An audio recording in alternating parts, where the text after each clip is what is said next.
Good morning once again, my brothers and sisters in Christ. What a great privilege we have to study His Word one more day.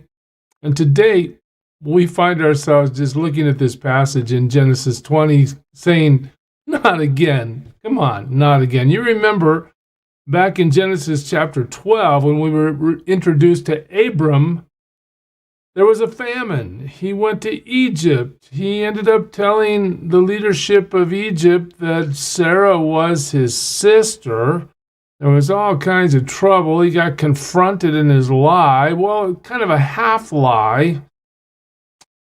Well, you think, you go through that experience. You have all these moments with God where He reveals what He's going to do through your life. You think, well, maybe I'll learn. Well, turns out Abraham's a lot like most of us. Takes more than once to learn. Let's look at it.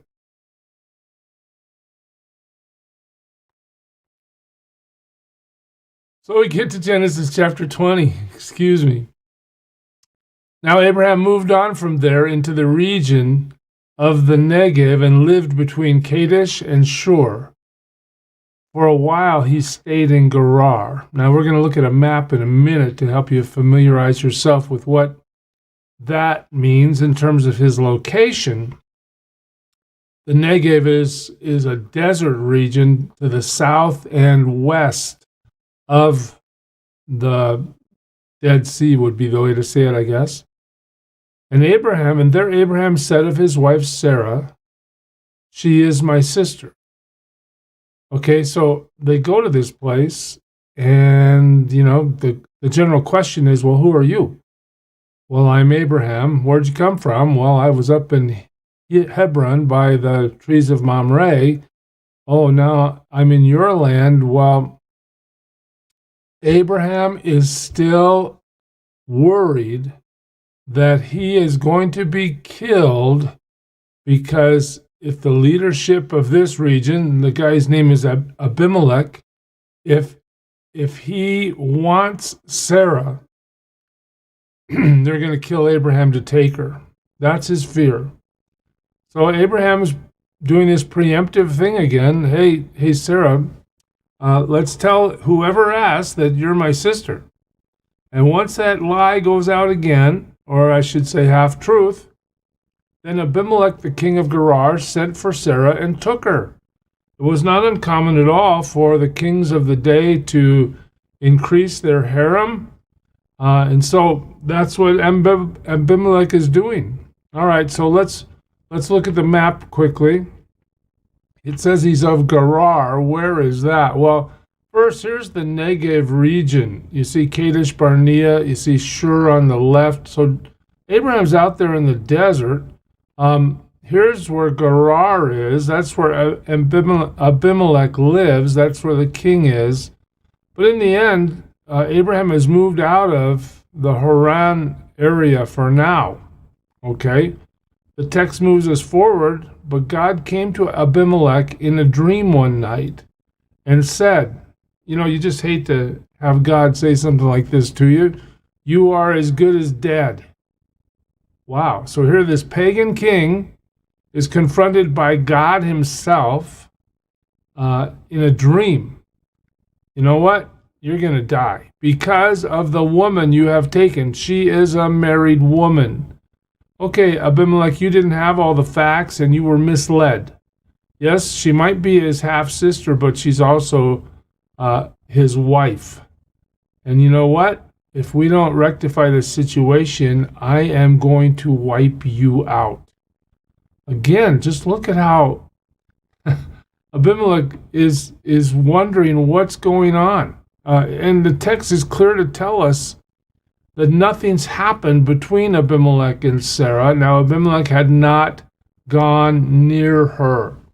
So we know that her integrity is intact. And so he said, Lord, will you destroy an innocent nation? Now, this is a beautiful question. Abimelech is saying, look, God, I know who you are in the sense that I respect your power and authority. I don't know if this pagan king had a conversion experience in this moment, but he asked the Lord a tremendous question. Will you wipe me out? Am I as good as dead, even though I had no intention of doing something wrong? Well, here's the answer. Did he not say to me, she is my sister? In other words, I was misled, Lord.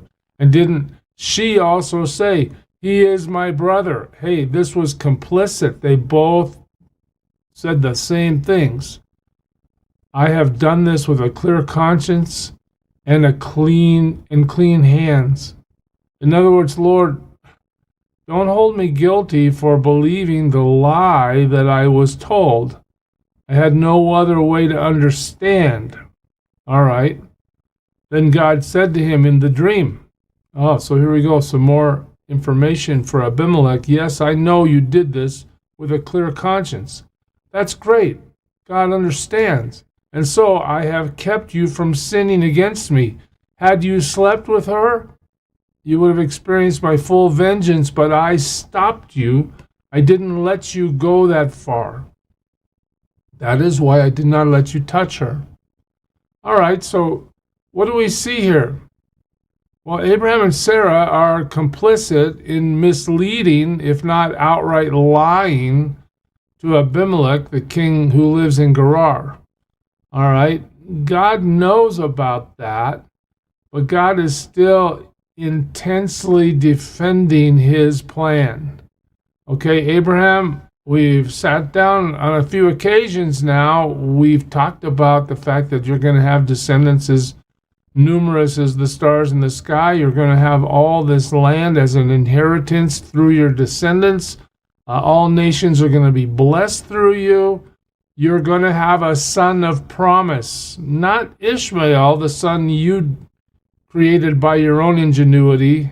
No, not the son through Hagar, but the son through Sarah. You're going to have a son of promise. God has told him all these things repeatedly with power, even making a covenant, if you recall.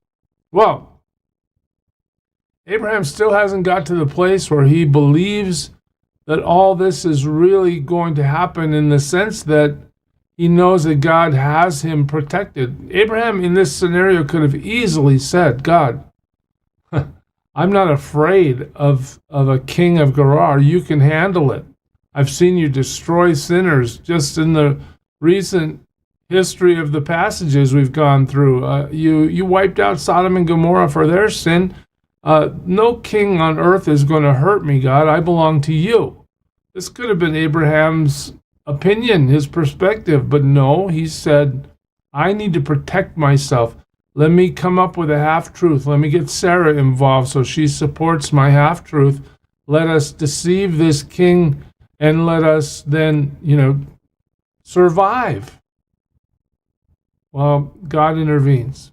Hey, king, had you touched her, I was going to wipe you out, but I kept you from touching her, and I'm warning you. Now return the man's wife. And now look at this. What does God call him? God says he's a prophet. And what's he going to do for you? I'm going to send the prophet, the misguided prophet who misled you. I'm going to send him to do what? To pray for you. I'm going to send the prophet to pray for the king. And you will live. All right? He's going to pray, and I'm going to withhold my judgment when he does. But if you don't return her, you may be sure that you and all yours will die. If you don't rectify this, Abimelech, your whole nation is going to suffer great loss. The threat of judgment that Abimelech naively walked into, nonetheless, God's purpose has first priority. God has chosen to use Abraham despite any faults he might have. He still has faith, at least faith enough to be declared righteous. Right? We'll see his faith really expand in the coming stories in the book of Genesis. But here we are. God's going to defend the purpose that he has planned for Abraham and Sarah. And here he is, defending it. Early the next morning, Abimelech summoned all his officials, and when he told them all that had happened, they were very much afraid. How did we get into God's bullseye of judgment? What did we do? We believed Abraham, we believed Sarah, but God has an opinion that counts more than anything else, and we need to do what he told us to do. So we see in Genesis 29, then Abimelech called Abraham in and said, "What have you done to us? How have I wronged you that you have brought such great guilt upon me and my kingdom? You have done things to me that should not be done." I mean, here we go again. Abraham is being directly confronted about his half-truth and his trying to mislead the king. And the king is now on to it. Why? Not because Abraham confessed, but because God confronted. And now Abimelech knows things have got to change. He confronts Abraham here in verse 9, and then he says, "What was your reason for doing this? Why did you put me in the bullseye of God's judgment, Abraham?" And Abraham replied, "I said to myself, there is surely no fear of God in this place. All right, you guys don't follow the God I follow, and they will kill me because of my wife. All right, I assume, King, that you would want my wife. I assumed you would come for her, and if you knew I was her husband, I was afraid. I was afraid you were going to kill me." Again, a half-truth, a desire to protect myself without trusting God for protection. Here Abraham goes again. He's trying to save himself again. Well, what happens? Besides, she really is my sister. Abraham justifies himself to the king. "The daughter of my father, though not of my mother, and she became my wife." So, okay, I didn't lie to you completely. I misled you. I didn't tell you she was my wife. But what I did say to you is accurate. And when God had me wander from my father's household, I said to her, "This is how you can show your love to me. Everywhere we go, say of me, he is my brother." Okay, well, Abimelech brought sheep and cattle and male and female slaves and gave them to Abraham, and he returned Sarah, his wife, to him. Again, notice that both in chapter 12 and now here in chapter 20, Abraham receives more blessing of God despite the mistakes he's making. God continues to supply Abraham abundantly, even in the middle of his mistake. And Abimelech said, "My land is before you. Live wherever you like."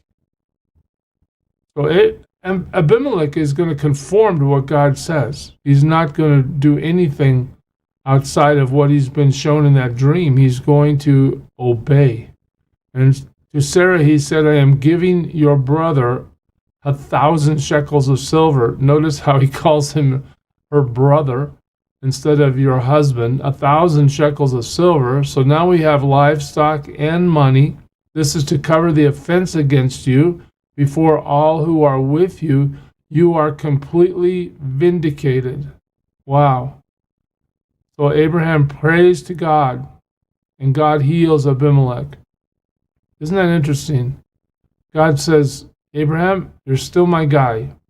I still call on you as a prophet to pray to me about the offense that you had a hand in creating by misleading the king. I still want you to pray for the one who will receive my judgment if this doesn't change." Abraham prayed to God, and God healed Abimelech, his wife, and his slave girls, so they could have children again. Again, what did God do? What did he do? He had closed the womb of the kingdom of Abimelech, for the Lord had closed up every womb in Abimelech's household because of Abraham's wife, Sarah.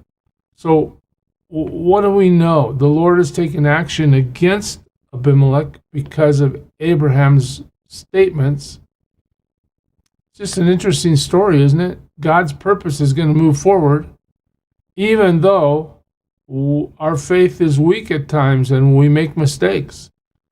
God knows Abraham's heart. God knows that deep down at the core of Abraham's being, there's a faith that's unshakable. But God also understands, Abraham, you didn't believe in me fully as you should have. You misled the king, but let me do this. Let me get you out of this situation and bring you back to a place where, my plan is going to move forward. So fascinating. The implications for us are widespread. God is going to accomplish his purpose through us despite our mistakes. As long as our heart is there in faith before him, he will overcome the things that we do that are, low in faith. God is able. So what do? We believe. We don't need to protect ourselves in the sense that we need to lie in order to save ourselves. We need to just trust God and move forward. There it is. I pray you're serving well today, church. God bless you. Lord, we give you glory.